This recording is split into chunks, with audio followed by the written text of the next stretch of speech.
E a Idade de Ferro dura 432 mil anos, e só passaram 5. Nós temos ainda 427 mil anos pela frente.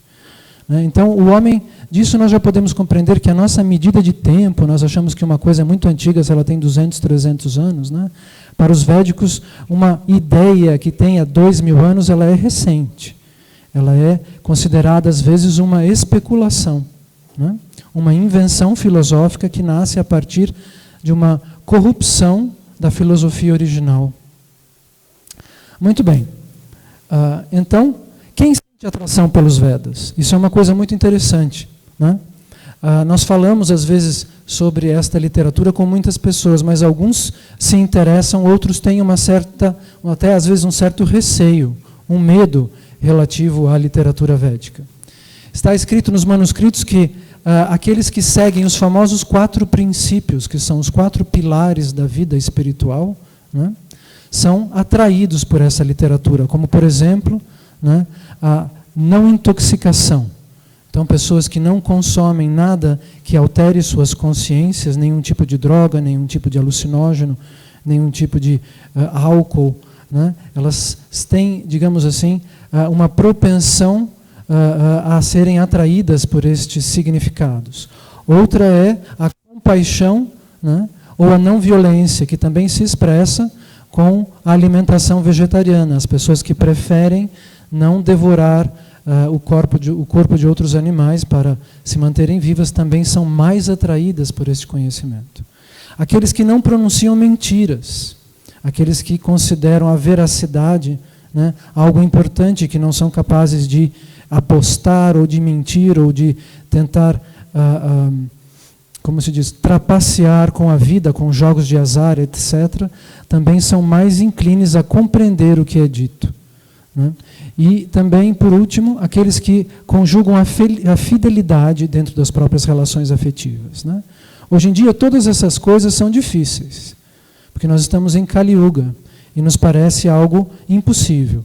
Mas quem se determina a fazer uma coisa, e quem acede, digamos assim, à graça e à misericórdia da suprema inteligência, é capaz de alcançar este nível que nos torna, segundo a literatura védica, humanos do tipo 1. Nós não somos grandes mestres quando alcançamos esse nível, nos tornamos capazes de aprender sobre isso. Muito bem. Aqui há uma frase do Schrödinger dizendo que a única solução para a física quântica repousa na sabedoria dos Vedas. E aqui Jung diz que ao estudarmos os Vedas, nos confrontamos com a arrogância que caracteriza o Ocidente como um povo de selvagens. O que ele quer dizer com isso? Muitas coisas, mas dentre as coisas principais, ele está dizendo que nós não somos capazes de gratidão. A própria vida do Jung, em conflito com seu mestre espiritual, é uma prova disso, com seu mestre intelectual, Freud. No Ocidente, as pessoas têm a mania de querer vencer os próprios mestres. Isso é, inclusive, um topos da vida artística. Eu preciso ser mais genial do que o artista que me inspirou para poder ter um lugar na história da arte. Eu preciso vencer o complexo de Édipo, eu preciso derrotar meu próprio pai. Mas a cultura grega, assim como muitas outras, são corrupções e incompreensões dos manuscritos originais.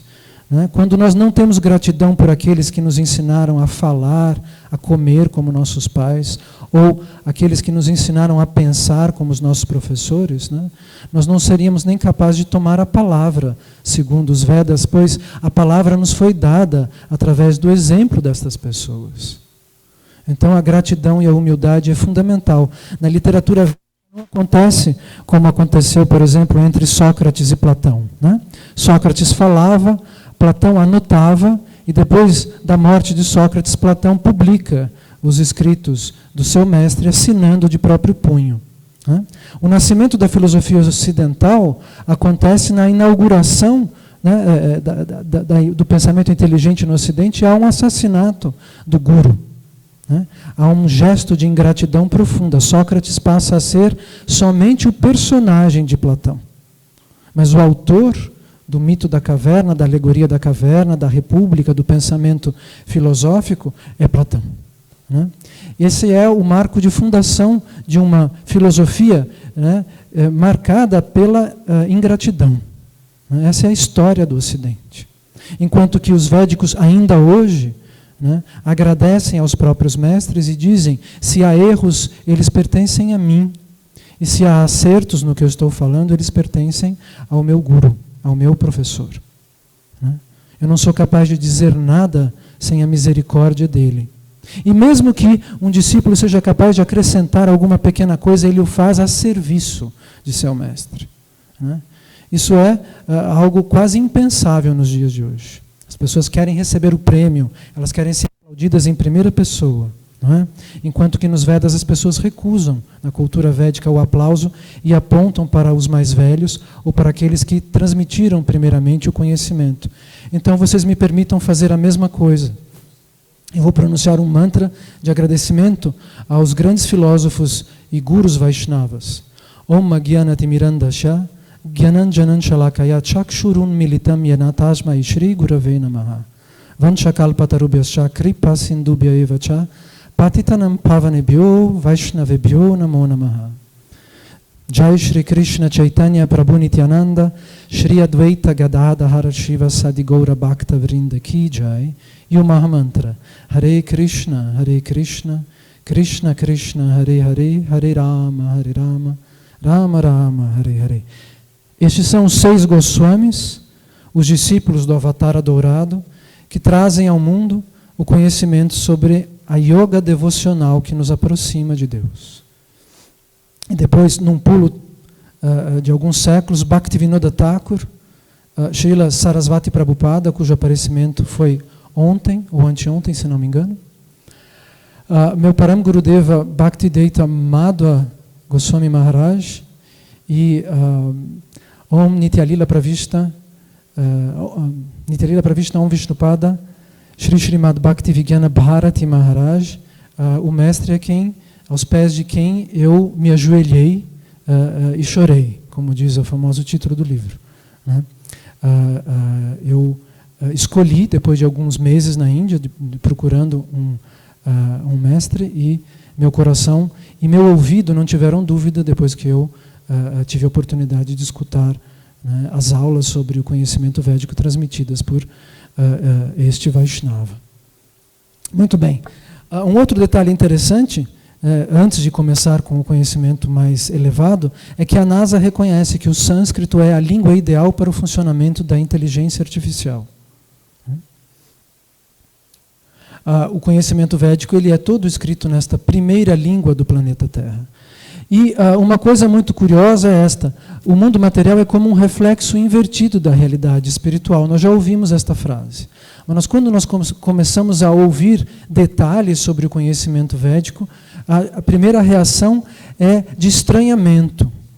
Pois nós temos que superar esta barreira. Né? Nós estamos na matéria e não compreendemos o que é a transcendência.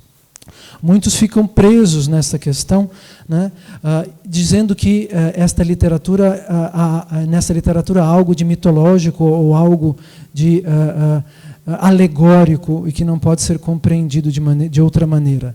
Mas os próprios manuscritos informam que a correta compreensão é literal dos mantras que são revelados dentro desta especial e espetacular literatura, cujo acesso é muito difícil. Como eu já disse, ele está relativo à nossa capacidade de compreender Deus e não ao nosso interesse, ao nosso poder econômico, ou às escolas e pessoas elegantes que podemos conhecer na vida. Muito bem. Na literatura védica, algo que é também impressionante é que todas as gamas do conhecimento encaixam uma na outra. Né? Nós podemos sair do estudo da acústica sonora, né? Quando nós estudamos as ondas sonoras e compreender através que as ondas sonoras formam a geometria. Os triângulos, os quadrados, as esferas, né? Elas são formadas dentro da realidade através das ondas sonoras do que nós falamos. É por isso que a palavra tem tanta força, né? Porque ela se comunica com o éter, com a estrutura geométrica da área do espaço ao nosso redor. E disso nós podemos compreender a matemática. Se um determinado triângulo, né, se o lado de um triângulo vale 1, o dobro desse lado vale 2. E quando nós colocamos isso em movimento, nós compreendemos a física. Não é? E quando isso se torna substância, nós compreendemos a química. E daí passamos para a biologia, para a fisiologia, para a psicologia, né? Para a sociologia, para a história das grandes civilizações, para as eras dentro da realidade material, para a estrutura dos mundos, dos planetas, né? Para a astronomia e a astrologia, e a partir daí de volta para o absoluto, né? Através do som. Né? A literatura védica é completa e nada falta nas suas páginas. Um exemplo. Este é o Srimad Bhagavatam, o Purana, né, o texto sagrado da devoção a Deus. Maitreya disse, a partícula fundamental e indivisível da manifestação material é chamada de átomo. Ele existe como uma invisível associação de partículas, que perdura mesmo após a dissolução dos corpos físicos. O corpo material não passa de uma combinação de tais átomos, mas o homem comum não pode enxergá-los. Né? Há pessoas que dizem, mas como que eles sabiam do átomo naquela época? Esta é uma explicação que demonstra um conhecimento bastante detalhado. Né? E sim, o átomo é indivisível. O mecanismo da bomba atômica quebra a estrutura dos átomos de hidrogênio. Então aqueles que pensam, mas isso não é correto, pois o homem quebrou o átomo, estão, na verdade, quebrando o próprio pensamento de maneira contrária à lógica. Pois não há um modo de você quebrar o átomo sem gerar um grande desconforto assombroso na realidade material. Há uma proibição. Né? A teoria da relatividade, a teoria das cordas, a física quântica estão todas contidas nesses manuscritos. Por exemplo, né, este outro shloka, esse outro mantra, esse outro verso do Srimad Bhagavatam, canto 3, capítulo 11, escrito há mais de 5.000 anos. Podemos calcular o tempo ao medirmos os movimentos da combinação atômica dos corpos.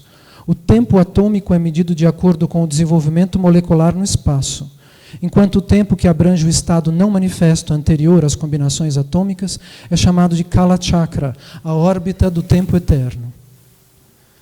Este é o nível de comunicação de qual nós estamos falando quando se fala da literatura védica.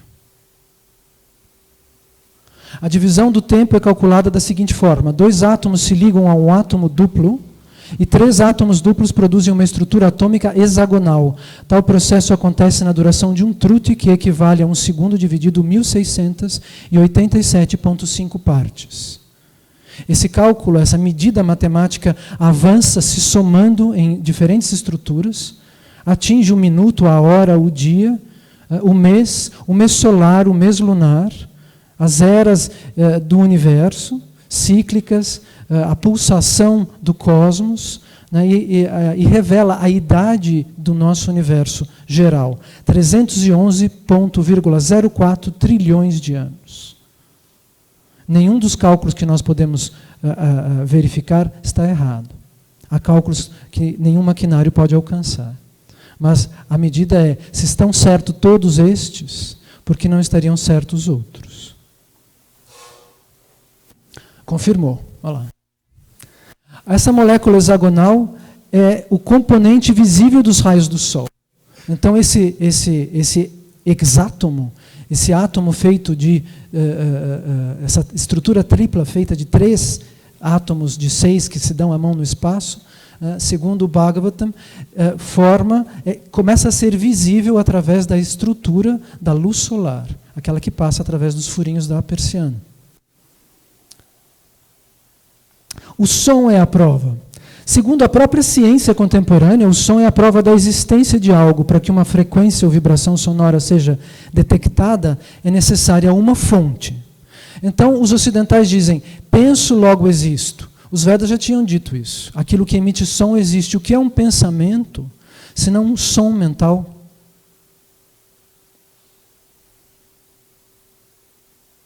Essa é uma imagem de uma vibração sonora. Né? O acelerador de partículas do famoso Centro Europeu de Pesquisas Nucleares, né, descobre o bóson de Higgs, que é a partícula de Deus, e confirma os Vedas, pois tal componente não é nada além de pura vibração.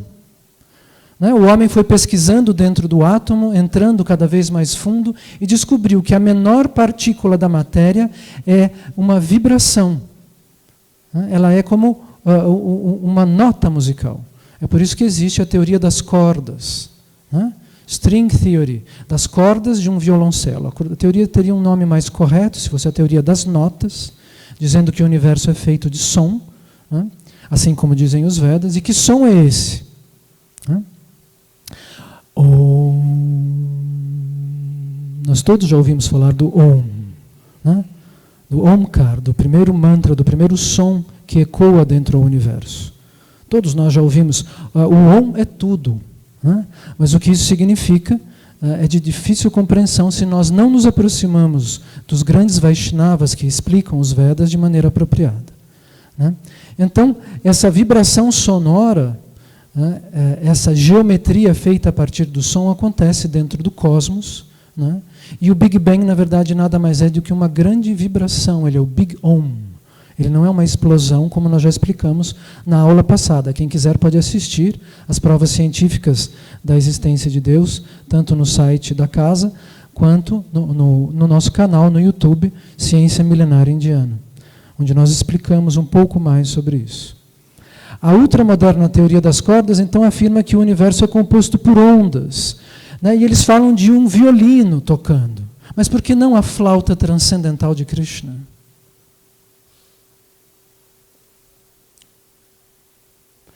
Martin Gustafsson construiu um átomo artificial que reage às ondas sonoras. E o Srimad Bhagavatam, novamente, diz: os eruditos que possuem conhecimento sobre a verdade definem o som como o que transmite a ideia de um objeto, indicando a presença de uma fonte e a forma que tal fonte possui no éter. E nós vamos para a porta do Centro Europeu de Pesquisas Nucleares e encontramos uma gigantesca estátua do Sr. Shiva. O que indica uma profunda relação de consciência entre a ciência contemporânea e o conhecimento védico.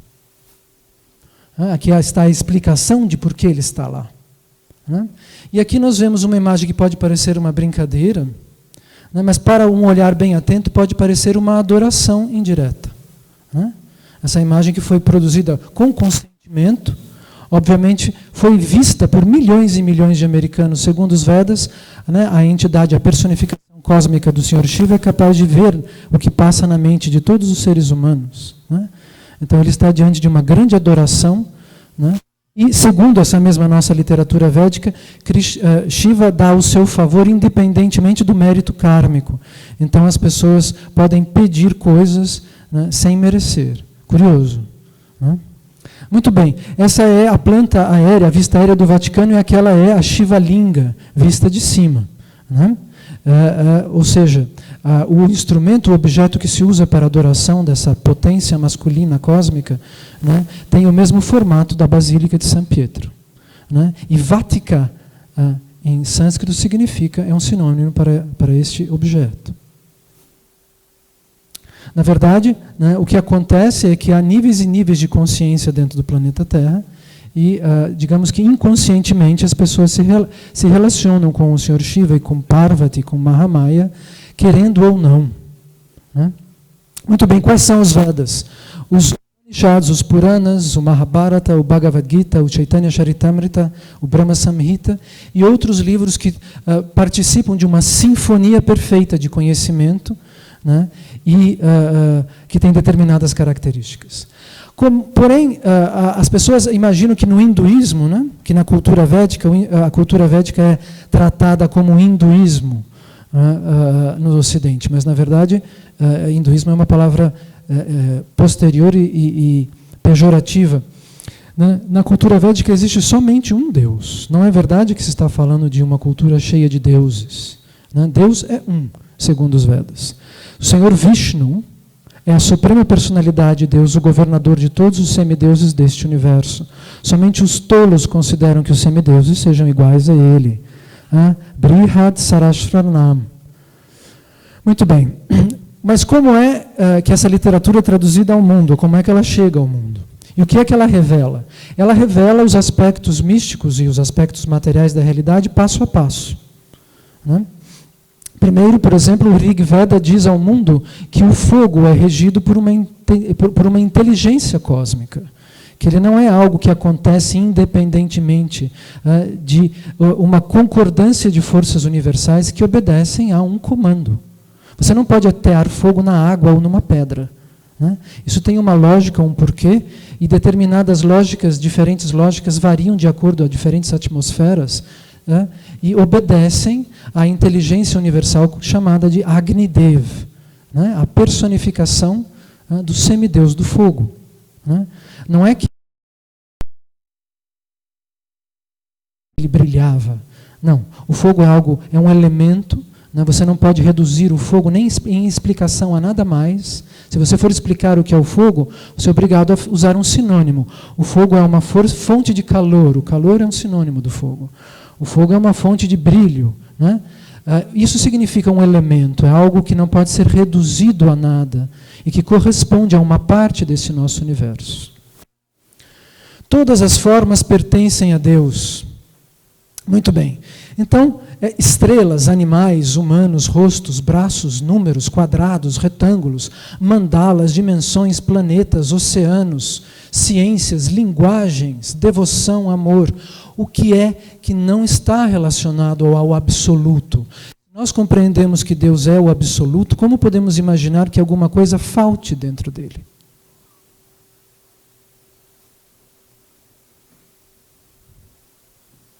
Então, é por isso que em suas manifestações de opulência e nas manifestações dos semideuses, né, a inteligência suprema manifesta formas que nos deixam perplexos, como, por exemplo, a imagem do Senhor Ganesha, né, ou como, por exemplo, os 4 braços ou os infinitos braços de uma deidade védica.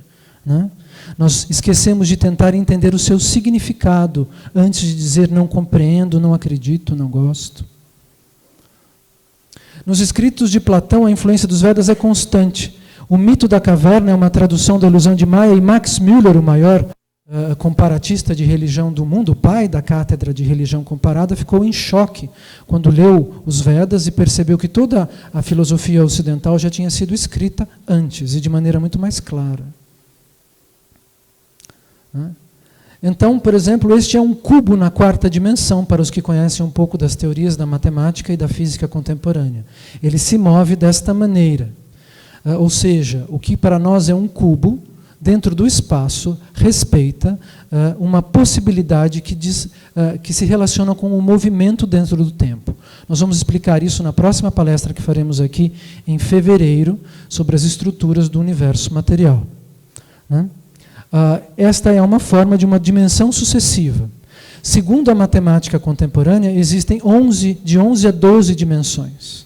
Né? São as possibilidades matemáticas dentro das estruturas geométricas concebíveis dentro da física quântica que se relaciona com o universo. Né?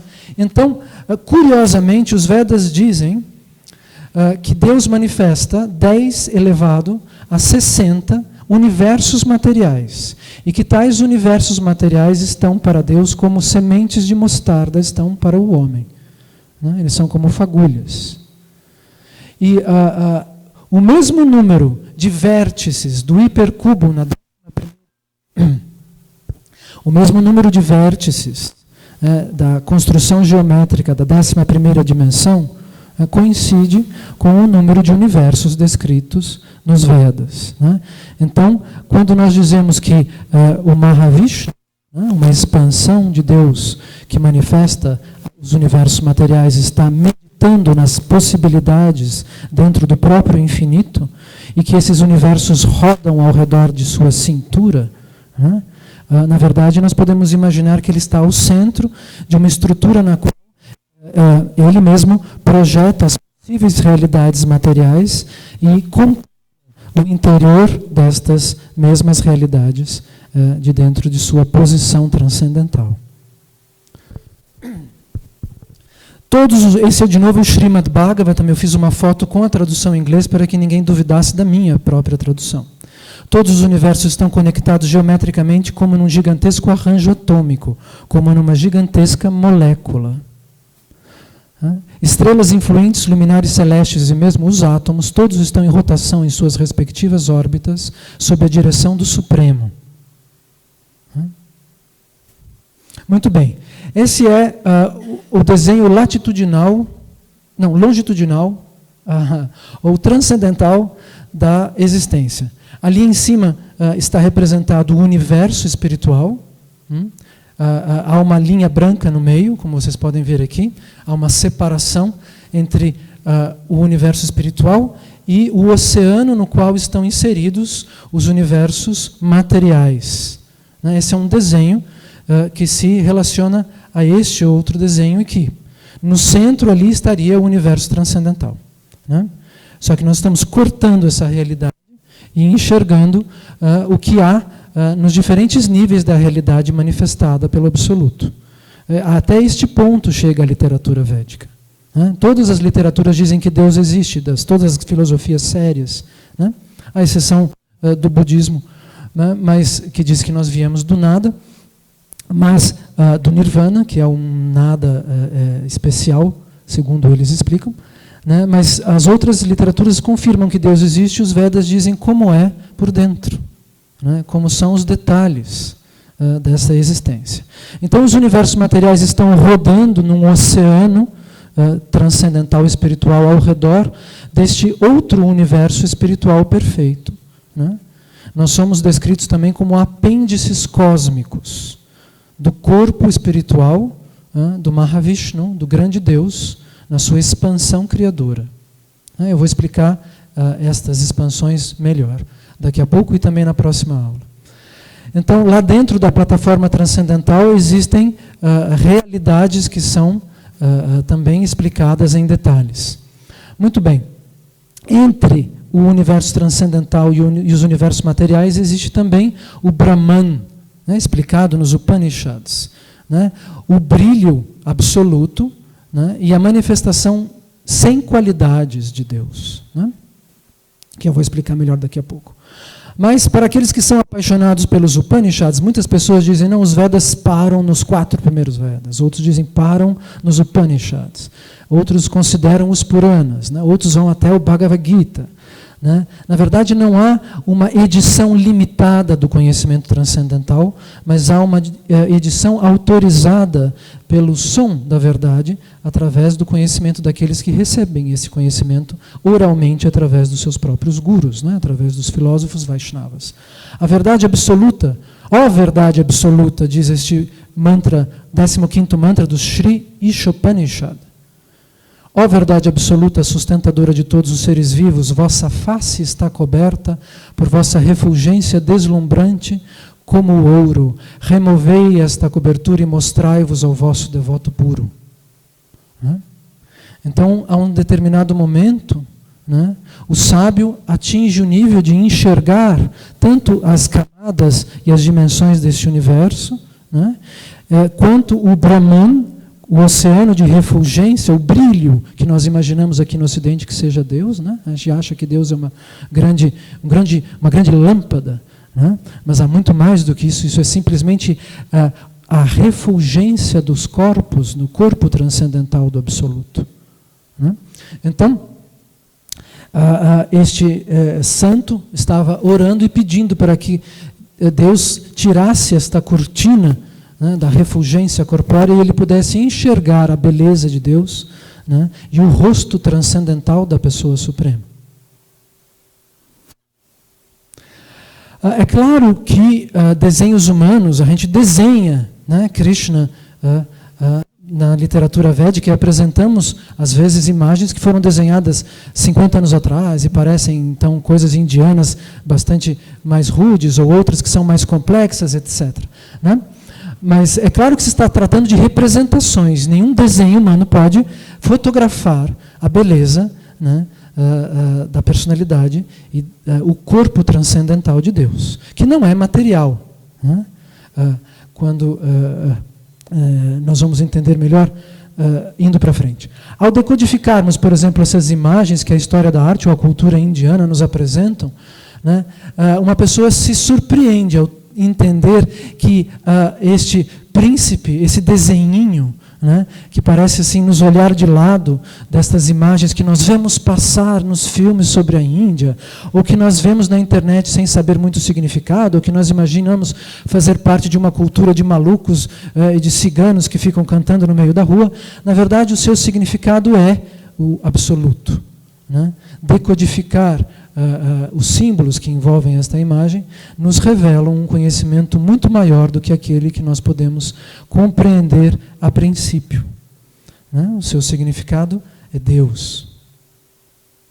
E um dos trabalhos da potência da ilusão Mahamaya, né, é embaralhar estas cartas para que nós não possamos conhecer ou entender, né, a cultura original. Como eu já disse no início, nós a confundimos com outras.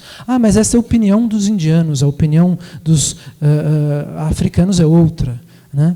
Isso não é uma opinião, essa é a literatura original da Terra.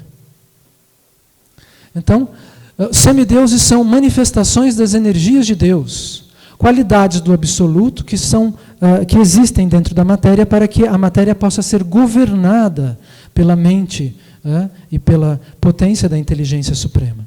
Deus não trabalha, né? Ele simplesmente delega funções às suas expansões ou a almas como a nossa, que são empoderadas, que são elevadas karmicamente a pilotar dimensões mais complexas, né? Todos nós podemos entender que o Sol não está morto, né? E que se ele não está morto, ele deve ter uma consciência pessoal, e que a sua consciência deve ser muito maior do que a nossa, né? Este é Suryadev, o semideus do Sol, né? A Terra chama-se Prithvidevi. Os nomes que vieram depois fazem parte dessa corrupção da cultura original. Quem é Ganesha? Por exemplo, há muitas lacunas em relação ao conhecimento indiano, ao conhecimento védico aqui no Ocidente. As pessoas dizem que Namastê quer dizer o Deus que habita em mim, saúde o Deus que habita você. Mas a tradução, e os indianos usam a palavra como alô, né? Ou como eu saúdo você. Namastê, reverências a você, né? Vinayak é o nome do semideus que vocês estão olhando agora. Um dos seus títulos é Ganesh, né? Então, ele significa, né, a miscigenação das concepções materiais e espirituais do caminho religioso. E nós vamos entender isso melhor agora. A Índia, muitos indianos fazem esta adoração de 5 semideuses chamada Panch Upasan, né? Então, é muito comum na Índia, né, e no Ocidente também, mal interpretar esta adoração, né? Eles colocam 5 semideuses junto a 4 semideuses e Deus no meio, e fazem um puja, uma adoração para todos eles, sem distinguir uma hierarquia. Nós já ouvimos falar de hierarquias celestes, né? Os Vedas nos explicam como é composta, qual é o nome, quais são essas personalidades muito acima dos mestres humanos que nós conhecemos. Nós estamos falando das potências cósmicas e depois delas do absoluto, né? Muito bem. Todas as religiões, né, não importa quais sejam, se dividem nesses 5 degraus. Por isso que tinha uma escada ali antes, né? As pessoas comuns que começam a compreender Deus, né, são descritos como Durga Shaktas. Eles adoram a semideusa Durga, ou Mahamaya, né, a deusa da ilusão, que comanda os elementos materiais, né, porque eles querem bênçãos materiais. Então as pessoas identificam Deus com um bom apartamento, com um carro, com um trabalho, com ficarem famosas, com publicarem um livro, com serem aplaudidas, com bênçãos materiais, né? Essas pessoas estão no primeiro nível religioso. Obviamente eu não estou falando daqueles que ainda não compreendem que Deus existe, né? Os ateus estão fora da fotografia hoje. Muito bem. Sauras são aqueles que adoram o Sol, ou o semideus, né, o Suryadeva, ou simplesmente aqueles que começam a perceber que existe uma fonte para a energia material, né? Existe uma potência gerando, né, a bênção. A bênção não é simplesmente, a matéria não se manifesta sozinha, né? Então, por exemplo, os cientistas e aqueles que começam a tentar pesquisar o o invisível dentro da matéria, os átomos, o calor, como funciona o universo tecnicamente, né? Deus é invisível, mas Ele é a parte invisível da natureza. Eles estão ainda neste nível. Né? Avançando, né, os Ganapatis entendem uma mistura. Ele já tem uma concepção religiosa, não se despreende dos aspectos materiais. Né? Esse é um dos significados do Senhor Ganesha. Né? Ele é um semideus e, ao mesmo tempo, ele parece um animal. Não é? Ele está na metade do caminho, ele representa um símbolo de profundo mistério e ainda uma etapa da ignorância humana que não consegue perceber que a matéria vem do que não é material. Mesmo as energias solares, as energias atômicas, elas ainda são materiais. A fonte de calor, a eletricidade, né? Estamos falando ainda da matéria. Né? Com Ganesha nós já estamos indo para fora desse aspecto, compreendendo o Senhor Shiva, que está ali numa imagem mais cósmica e mais contemporânea. Nós vemos ele ali feito de energias universais. Né? O ser humano atinge a compreensão do Brahman, o fato de que o que não é material manifesta a matéria, que a matéria tem uma fonte puramente espiritual e distinta do que nós estamos percebendo mesmo em laboratório. Não é o ar e não é o astral. As pessoas confundem o espiritual com o astral. Né? A matéria sutil, o que acontece no éter, as visões, os hologramas, os delírios que as pessoas têm dormindo ou tomando poções milagrosas, isso tudo não é espiritual. Isso pertence à energia da matéria sutil. Nós ainda não estamos nem no nível de Ganesha, muito menos no nível do Senhor Shiva, onde nós vamos começar a compreender o que é absoluto. Né? E o último, quinto nível, né? O nível dos Vaishnavas, são aqueles que compreendem que Deus, além de ser não material, possui uma personalidade suprema, que determina, né, o que é o bem, o que é o mal, o que é o positivo, o que é o elétron, o que é o átomo, o que é o próton. Né? Há uma inteligência determinando o que está acontecendo. Né? E essa inteligência não é priva, ela não é sem atributos. Né? As pessoas querem dizer, mas Deus não pode ter uma forma. Por quê? Porque eu acho que Ele não tem, na verdade. Né? A resposta sincera seria essa. Mas, na verdade, elas acham que Deus não pode ter forma porque elas têm inveja de uma forma melhor do que a delas. Como uma forma que não morre? A minha está caindo aos pedaços. Né? Então, eu não posso admitir que Ele seja bonito. Né? Eu não posso admitir que Ele tenha atributos.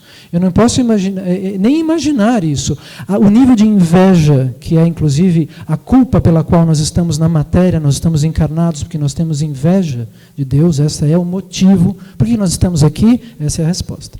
Nós não podemos conceber a beleza, né, e o infinito de Deus, então nós estamos colocados nesses grandes tubos de ensaio para ficar nos debatendo dentro das espécies que existem dentro do tubo de ensaio do universo, até que, voltando para a espécie humana, nós ouvimos falar dos Vedas e vamos acordando aos poucos, como alguém que vai recebendo tapas enquanto dorme.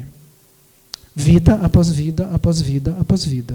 Os 4 princípios nos ajudam a chegar próximo disso, a chegar mais rápido.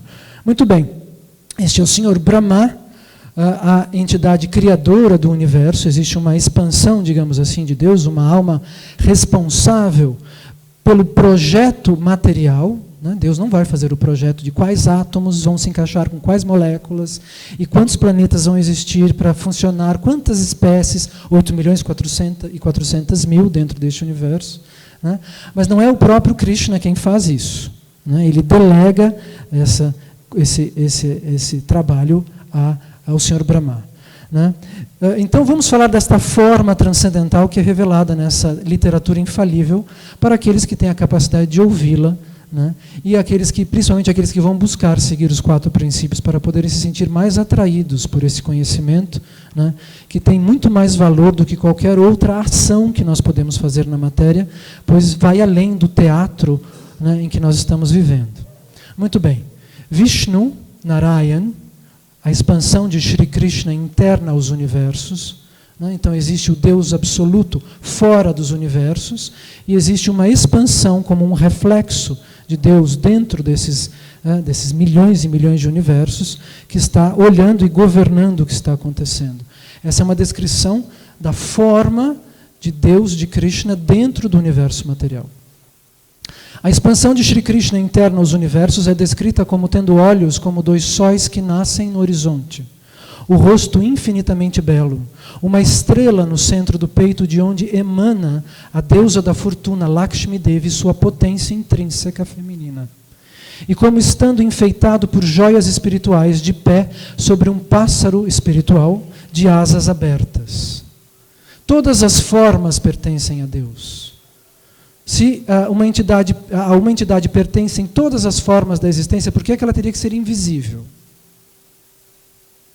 Por que é que você teria que ter uma forma e ele não? O que é que nós queremos tirar mais de Deus?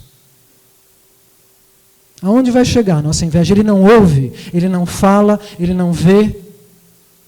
É claro, ele é todos os sentidos do homem e os seus próprios sentidos, que são muito maiores do que os nossos. Ele ouve a tudo que é dito, vê tudo que é visto, conhece cada átomo e cada detalhe deste e de outros universos. E tem forma transcendental. Muito bem. Krishna, aquele que é anunciado como a 8ª encarnação de Vishnu, revela a si mesmo como a fonte de tudo que existe. Então os Vedas trazem ao homem primeiro a notícia de que existe o fogo, depois de que existe o Senhor Brahma, depois de que existe Shiva, depois de que existe Vishnu. E quando os homens entenderam Vishnu, Krishna diz, eles entenderam que existe algo que controla todo o universo. Muito bem, agora eu vou descer e eu vou dizer para ele que não é só um universo, e que eu estou fora dos universos materiais, e eu sou a suprema personalidade de Deus, a fonte de todos os outros Vishnus, ou seja, das expansões de Deus internas aos universos materiais. Então, a imagem que está atrás desapareceu, que pena, tinha uma imagem de Krishna aqui no canto, muito bonita. Bhagavan, a forma eterna da inteligência suprema. Os Vedas dizem que Deus se manifesta de 3 maneiras. Então existe Bhagavan. Bhagavan significa aquele que possui todas as opulências.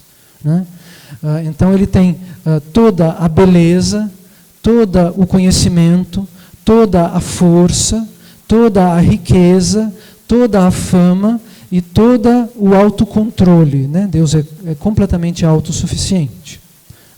Muito bem. Esta forma de Deus não é menos do que o homem, e muito menos do que o universo. Assim como tudo que existe tem forma, identidade, nome, mesmo uma célula e o Sol tem centro, um átomo tem núcleo, Deus tem o seu nome transcendental, Krishna, que significa o todo atraente, a pessoa do infinito. Então nós temos que entender o seguinte, o infinito é tão poderoso, tão potente, tão maravilhoso, que ele manifesta eternamente a sua pessoa, ao centro da sua potência. Esta pessoa é Shri Krishna Govinda, que desce no universo material, dentro da realidade cósmica, a cada dia de Brahma, e o que significa para nós hoje 5.000 anos atrás. Ou o Brahman é uma outra modalidade de Krishna. É Krishna que existe naquele oceano de brilho que eu descrevi antes. É Krishna na sua forma não qualitativa, sem atributos, somente energética. Isso também existe. Ele se manifesta de 3 maneiras. E a última é Paramatma, a superalma. Então Krishna se expande para dentro dos universos, e o Senhor Vishnu se manifesta. E o Senhor Vishnu expande a si mesmo, multiplica o próprio corpo e penetra a matéria, gerando os átomos da realidade. Cada átomo da realidade é manifestado diretamente pela potência de Krishna. E ao mesmo tempo que ele manifesta os átomos da realidade, ele acompanha a nossa alma individual dentro do nosso chakra cardíaco. Então as pessoas pensam, Deus está lá longe. Não, ele está dentro do seu coração, ele não é você. Ele é diferente de você. né? E ele assiste a sua evolução vida após vida, após vida, após vida, após vida, até que você ouça o nome dele. Aí na outra vida você resolve prestar atenção. Aí na outra vida você resolve seguir os 4 princípios, né? Ele diz no Bhagavad Gita ou no Bhagavatam: tudo me pertence. Seu corpo, sua mãe, sua cadeira. As pessoas acham que esse prédio pertence a um fulano que tem um registro, né? Mas de quem é a pedra, de quem é a areia, de quem é a madeira, né? Todos os universos pertencem a Deus. É por isso que ele tem toda a riqueza, né?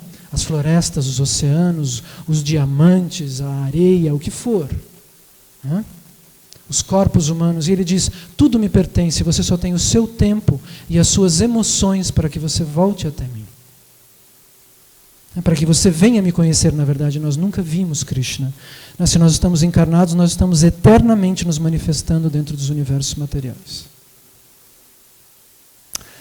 Essa é uma imagem do Paramatma no centro do átomo. Me perdoe se está escrito em italiano, eu não traduzi esse slide, eu dei essa aula pela última vez na Itália. Então, isso nós já dissemos, aqui nós não estamos vendo a forma de Krishna, né? Então, isso nós já explicamos. Krishna tem expansões. O que significa isso? Por exemplo, né, se aqui alguém me chama para conversar no telefone, eu sou obrigado a sair do palco. Mas Krishna não precisa fazer isso, ele é infinito, ele simplesmente manifesta uma expansão e o seu corpo transcendental se move, né, para o lado e para a posição que ele deseja. Certo? Ele não é limitado por um único corpo. Certo? Estas expansões são de diferentes tipos. Existem expansões idênticas, ou seja, Krishna que reproduz a si mesmo em bilhões de formas, na mesma forma, no mesmo humor espiritual, com a mesma energia, com as mesmas características, e Krishna que faz alterações em si mesmo, como por exemplo na manifestação do Mahavishnu, né, que é a forma de Deus que fica fora do universo transcendental, que vai suar, transpirar, né, as células cósmicas, que são os universos materiais. 10 elevado a 60, um número com 600 zeros, é a quantidade de universo que existe ao redor do Mahavishnu. Muito bem. Então, estas porções, né, se chamam Vigraha. Satchitananda Vigraha é o corpo transcendental de Deus, que é feito de eternidade, né, bem-aventurança, ou seja, prazer espiritual e conhecimento supremo. Bom, algumas imagens desapareceram daqui. Balarama, né? Então, Deus existe, o um é Krishna, mas ele também se manifesta ao mesmo tempo e simultaneamente em 3 expansões fundamentais, né?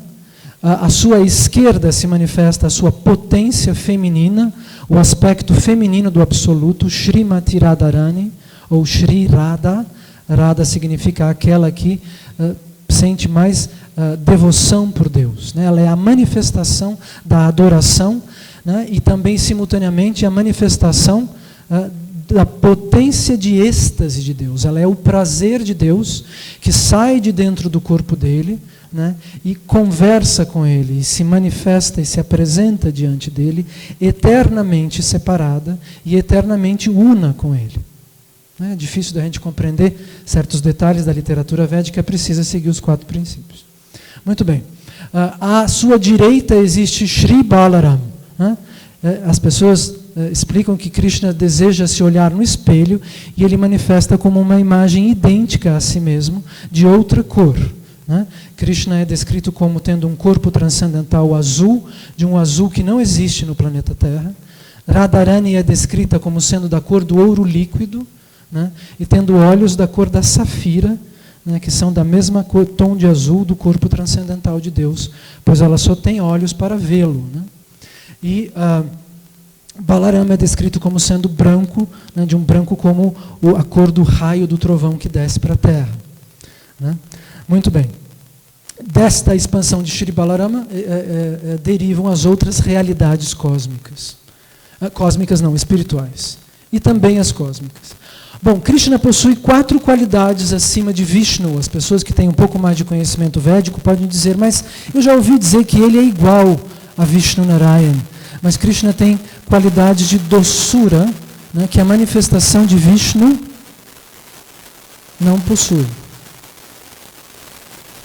Muito bem, vou falar assim, Dá para o vídeo me ouvir se eu levanto a voz? Eles me ouvem em casa? Mistério. Muito bem.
Então estávamos dizendo que a grande diferença entre Narayan e Krishna é o humor de Deus, né? Nós ficamos chocados quando nós vemos, como assim Deus tem humor?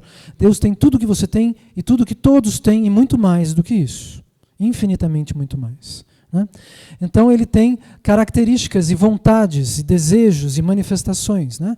Ele troca amor com os seres vivos. Nós estamos presos na matéria porque nós temos inveja do absoluto e nós existimos porque... Grande pergunta. Para trocar amor com Deus. Como Ele é a pessoa do amor infinito, Ele manifesta infinitas almas separadas de si mesmo para distribuir e para trocar amor com cada uma das entidades vivas que existem. 7 milhões de seres humanos é pouco, existem infinitas almas dentro de infinitos quase universos. Muito bem. Então, Krishna tem doçuras diferentes do Senhor Narayana. Enquanto Vishnu Narayana é Deus no seu humor de imperador dos mundos, né? Ele se apresenta naquela forma praticamente maravilhosa e surpreendente, com 2 sóis no lugar dos olhos, uma estrela no centro do peito, e simboliza, não, ele é a majestade, né, a personificação da opulência divina. Krishna é a doçura, a intimidade de Deus. Né? A plataforma transcendental é descrita como composta de mundos transcendentais e espirituais, né? E Krishna está no mundo mais alto, né? Que é descrito como semelhante a uma flor de diamantes, de lótus, né? Onde dentro dessas realidades similares a diamantes, as almas dançam, né? E se relacionam com o corpo transcendental de Deus, de quem recebem bênção infinita, né? E prazer espiritual. Né? Então, na estrela mais alta dentro da espiritualidade, dentro do mundo espiritual, está Krishna. Né? E nessa estrela a coisa mais impressionante é que Krishna não é tratado, não é sentido pelas almas liberadas como sendo Deus. Ele é simplesmente amado pela sua personalidade específica. As almas que estão nesse nível não têm consciência de que ele é o Supremo. Né? Pois esse é o nível de intimidade, né, que as almas liberadas podem ter com Deus. Né? É um pouco mais complexo para explicar. Hoje nós estamos dando um primeiro passo e o próximo vai ser aqui, né, na próxima aula em fevereiro, ou também nas aulas que no nosso canal Ciência Milenária Indiana. Tem um curso chamado Introdução ao Conhecimento Védico que explica isso com mais detalhes. Então, Krishna tem os mais doces, ou seja, as atividades, quando Krishna se manifesta na Terra, a estrutura, o modo como ele se comunica com os humanos é muito mais doce do que aqueles relativos ao Senhor Vishnu, né, que é o presidente, digamos assim, da multinacional da existência, enquanto Krishna é aquele que mora na cobertura, na penthouse, né, da realidade absoluta. Eu estou fazendo uma metáfora muito simples, né, mas para que a gente possa compreender melhor. Né? Krishna também tem humores de doçura, o amor que as almas recebem de Deus é descrito como sendo mais doce por uma série de motivos, né? E também as flautas, a flauta transcendental, o som que Krishna emite, né? Deus emite uma música espiritual, é descrita como a maior e mais elevada bênção da realidade, e cujo sabor é de êxtase em forma de doçura para as almas liberadas. Uma coisa que eu gostaria de dizer é que os indianos e mesmo os ocidentais, quando veem Krishna cheio de moças ao seu redor, mal interpretam. Eles acham que é uma relação de um príncipe no seu harém, mas na verdade não se trata de amor material, é claro, não é luxúria, mas é uma paixão espiritual das almas liberadas em relação a Deus. É isso que esta imagem representa e significa. As imagens de fundo desapareceram, então não era esse estofado, né, dourado, mas assim uma imagem de Krishna mixada com isso. Tinha ficado muito bonito.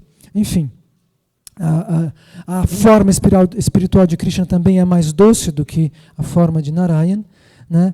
Radharani é o aspecto feminino de Deus, né? E ela é a fonte de todas as Lakshmis, né? Radha, você que é glorificada por milhões de Lakshmis e pela piedosa consorte de Shiva, e que de Sarasvati, a semideusa do conhecimento, recebe toda a adoração, por favor, conceda-me a graça de seu misericordioso olhar transcendental, né? Essa é uma oração dos Vaishnavas para a potência feminina do Absoluto. A correlação de amor que se manifesta através de Shri Radha e Krishna são expressões espirituais da potência interna outorgante do prazer e do êxtase de Deus. Embora Radha e Krishna sejam iguais em identidade, eles se separam eternamente para desfrutar das declinações e das intensidades de sua relação transcendental e infinita. O amor é um verbo transitivo e necessita de de um sujeito e de um objeto para se manifestar. Isso também acontece dentro da plataforma espiritual. E isso é um dos motivos pelos quais nós também existimos, para que haja uma relação entre a alma individual e o absoluto, em sua forma transcendental. Né? Isso nós já dissemos. Eu vou um pouco mais rápido. Nós temos pouco tempo. Infelizmente eu não cheguei ainda aos avataras. Quanto tempo eu posso ainda explicar? Se vocês me derem mais 10 minutos, talvez eu consiga. Então tá, vamos aos avataras. Então, cada âmbito dessa realidade transcendental tem uma forma de Deus num humor diferente. Os avataras são descidas, a palavra avatara significa aquele que desce, são como raios da transcendência que entram dentro do universo material e manifestam uma forma diferente de Deus, que ensina o mundo e atrai as almas manifestadas na matéria, encarnadas na matéria, através de um passatempo narrativo dentro do tempo material. Então, dentro imaginamos esse prédio feito de diamantes, dentro dele se relacionam com diferentes formas de Deus. Cada uma destas formas desce aos universos materiais e ensina os mundos quem é Deus e como é Deus, passo a passo, gradativamente, em ordem inversa, né? Por último, vem Krishna. Então, dos avataras, primeiro se manifestam aqueles menos elevados, eles são sempre idênticos a Deus, seria até uma ofensa, né, ao próprio Krishna dizer menos elevados, se eles são não diferentes de Deus. Mas eles são, digamos assim, não são as formas originais, né, que são explicadas como sendo Krishna, Radha e Balarama. Né? Então, Matsya, Kurma, Hamsa, ou Nrsimha, Rama, né? O príncipe Rama, né? E o próprio Krishna, né? Que porém não pode ser considerado um avatara, pois ele é a fonte de todos os avataras, ele é chamado de avatari na literatura védica. Né? Então, avatara significa aquele que descende, né, e também captura. Esse é o modo com que Deus captura nosso coração. Nós começamos a ouvir os passatempos, as ações perfeitas de Deus como o príncipe Rama, né? Aquele que vem ao mundo e demonstra como é possível superar os obstáculos dos testes da vida material, seguindo, né, o Dharma, né, e as leis do karma com perfeição. Ele se submete à vida humana, né, e supera todo tipo de atividade, mostrando para nós que é possível atingir a perfeição, né, na forma humana. por exemplo. Né? Cada um deles tem um significado. Ou como Vishnu Buda, que vem ao mundo para explicar que nós devemos ter compaixão dos animais e nos alimentarmos vegetarianamente. Né? Eu, por exemplo, tenho 45 anos, sou vegetariano e estou bem de saúde. Desta mandala autorrefulgente, imaginemos algo assim como essa plataforma transcendental, né, com diferentes manifestações de Deus dentro de cada uma destas imagens, né, saem esses avataras que vão ensinando o mundo sobre o que é a correta espiritualidade. Cuidado com aqueles que dizem que são avataras de Deus. Muita gente por aí diz, eu sou Krishna, eu sou Shiva, eu sou Jesus, está cheio, né? Mesmo que pareça, né, mesmo que se manifeste de maneira num filme de ficção científica, né, num holograma, prestem atenção, os avatares estão elencados na literatura védica, né, para que ninguém se passe por Deus quando não é. Né? Então existem 4 tipos de avataras: Guna avataras, Lila avataras, Yuga avataras e Shakti Avesha avataras. Né? Numa outra ocasião eu vou explicar isso melhor. Né? Matsya, por exemplo, participa do famoso dilúvio. O dilúvio ocorre segundo há uma inundação gigantesca no planeta Terra, né, na qual Deus se manifesta como um peixe gigantesco de ouro, né, que nada nas águas dessa dissolução temporal do planeta Terra. Né.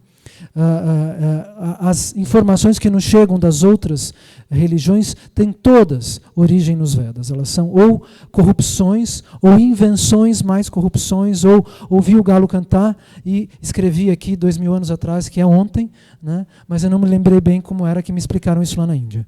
Enfim, eu aconselho vocês a irem na fonte do conhecimento, já que ele está à disposição daqueles que desejam se aproximar dele.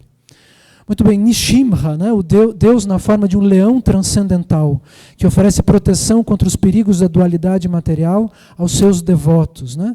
Deus se manifesta numa forma sutil, né, de um leão branco, né, e que defende, né, aqueles que tomam refúgio em seus pés de lótus.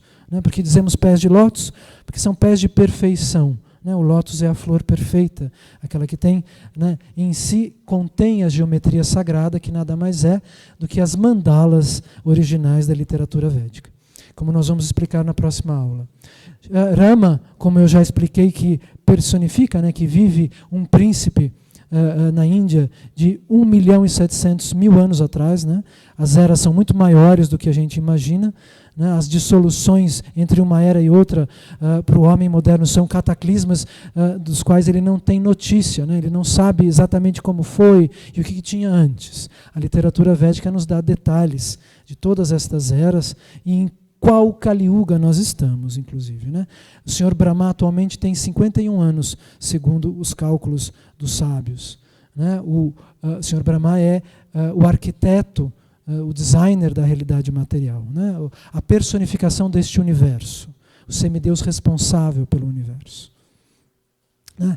A Vamana, a encarnação de Deus como um semideus, né? Ele vem em todas as formas, ele não vem só na forma humana ou na forma de peixe, ele, né, usufrui do fato de que ele é a fonte de todas as formas, né? E se manifesta de todas as maneiras possíveis. Né? Shri Balarama, que é a primeira expansão de Krishna, vem ao mundo material contemporaneamente com Krishna como seu irmão. Então, a segunda extensão da potência divina, quando Krishna se manifesta, nasce, né, como se ele fosse irmão de Deus. Né? Vishnu Buda, nós já explicamos, Kalki Avatar é aquele que, no final das 4 eras, aniquila os seres que sobram dentro do universo e não foram capazes de compreender a verdade transcendental. Por fim, existe um outro avatari, que nós chamamos de Avatara Dourado, Chaitanya Mahaprabhu. Né? Então, eu já disse para vocês que Deus tem uma potência feminina chamada Radharani, né? E que o corpo transcendental de Deus é Krishna, e que a combinação, porém, desses dois corpos, disso eu ainda não falei, vem ao mundo num avatar específico, né? Considerado o avatar da misericórdia absoluta. Né? Então, Mahaprabhu desce ao mundo para explicar o processo que nos leva a Deus. Né? Ele é uma encarnação secreta de Krishna, né, revelada em páginas específicas dos Vedas, né? E ele vem explicar como nós saímos da matéria, paramos de encarnar e de morrer aqui, o que é bastante desagradável, né? Tem gente que acha que é uma boa notícia a reencarnação. Eu acho que eles não passaram dos 40 ainda, né? E não sabem o que está do outro lado da medalha, né? A reencarnar é um fato muito doloroso, é um fato, né?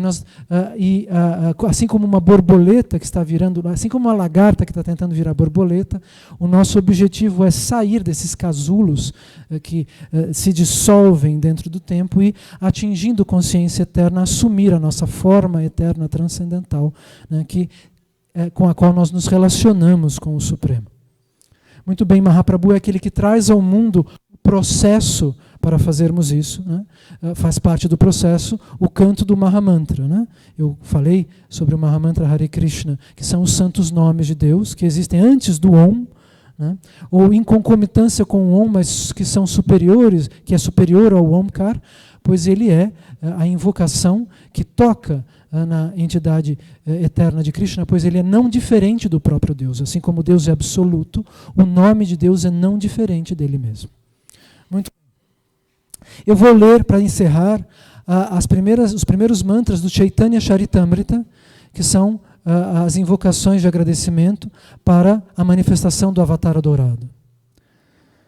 Ofereço minhas respeitosas reverências aos mestres Vaishnavas, aos devotos do Senhor, às encarnações do Senhor, às suas porções plenárias, às suas energias e ao próprio Senhor primordial Shri Krishna Chaitanya.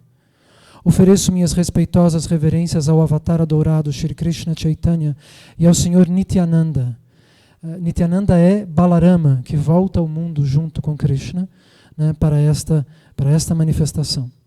Que são como o sol e a lua. Eles nasceram simultaneamente no horizonte da Bengala para dissipar a escuridão da ignorância e assim maravilhosamente abençoar o mundo.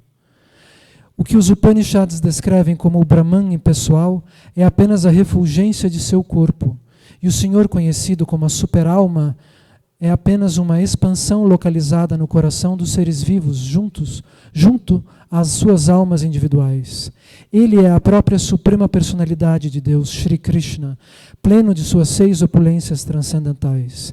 Ele é a verdade absoluta e nenhuma outra verdade é superior ou igual a ele. Esses são de novo seus discípulos, os Goswamis, e de novo o Parampara, que nos traz aos dias de hoje. Eu nada poderia saber se meu Guru Maharaj não tivesse me explicado como compreender essa literatura, e muito menos ninguém aqui poderia ter ouvido, né, o que eu estou dizendo, porque eu não teria dito o pouco que eu sei. Vou repetir. Para quem ainda não me ouviu falando isso, eu não sou um guru, eu sou somente um aluno, né, que às vezes se sente compelido a explicar, a racionalizar o que tem estudado na Índia e dividir isso com as pessoas que ainda não desejam esse acesso inteiramente ou ainda não visitaram, né, esse país que representa a espiritualidade. Assim como existe uma personificação do sol, existe o país que manifesta a mente espiritual do mundo na Terra, do homem e do mundo na Terra. Eu não quero convencer ninguém de nada, né, mas estou à disposição para perguntas, né. Nós queremos simplesmente trazer esse conhecimento para quem quiser, né. Nós temos um grupo no Facebook chamado Ciência Milenária Indiana e um canal no YouTube com o mesmo nome. Ali está meu e-mail, cenigros@hotmail.com.